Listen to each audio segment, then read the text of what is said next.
নমস্কাৰ বন্ধুসকল, কি খবৰ? আশা কৰোঁ ভালে আছে। বন্ধুসকল, অসম পুলিচ ইণ্টাৰভিউ দিবলৈ যাওঁতে আপোনালোকে কি ডকুমেণ্টছ লগত নিব লাগিব, ডমিচিয়েল PRC লগত নিব লাগিব নেকি, সকলোবোৰ এই ভিডিঅ'টোৰ জৰিয়তে কৈ আছোঁ। গতিকে ভিডিঅ'টি শেষলৈ চাব আৰু চাই ভাল পালে ভিডিঅ'টিত লাইক এটাৰ লগতে চেনেলটো ছাবস্ক্ৰাইব কৰি দিওঁ। বন্ধুসকল, প্ৰথমে আপোনালোকক জনাওঁ যে যিদিনাখন আপোনালোকে ইণ্টাৰভিউ দিবলৈ যাব সেইদিনাখন ৰিপৰ্টিং টাইমৰ মতে তাত উপস্থিত হ'ব লাগিব।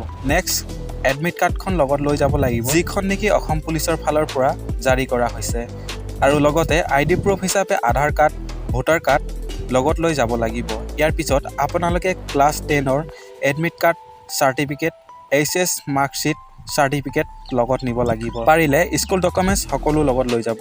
ইয়াৰ পিছতে এক্সচেঞ্জ ৰেজিষ্ট্ৰেশ্যন চাৰ্টিফিকেটখন লগত নিব লাগিব আৰু কাষ্ট চাৰ্টিফিকেট লগত লৈ যাব লাগিব। সকলোবিলাক অৰিজিনেল ডকুমেণ্টছ লগত লৈ যাব। ইয়াতে কোনো ধৰণৰ PRC ডমিচিয়েল বিচৰা নাই, আপোনালোকে নিনিলেও হ'ব PRC ডমিচিয়েল। বন্ধুসকল, আৰু বহুতো ধৰণৰ অতি সোনকালে আপডেট পাবলৈ বা আহিবলগীয়া যিকোনো এক্সামৰ GK কুৱেশ্যন এনচাৰ পাবলৈ মোক ফ'ল' কৰক, তলত লিংক দিয়া আছে। হোৱাটছআপ চেনেলৰ লিংক দিয়া আছে আৰু ইনষ্টাগ্ৰামৰ লিংক তলত দিয়া আছে, গৈ ফ'ল' কৰি ল'ব। বন্ধুসকল, আজি ভিডিঅ'টি ইমানেই। যদি ভিডিঅ'টি চাই ভাল পালে তেনেহ'লে ভিডিঅ'টিত লাইক এটা লগতে চেনেলটো ছাবস্ক্ৰাইব কৰি দিব। ধন্যবাদ।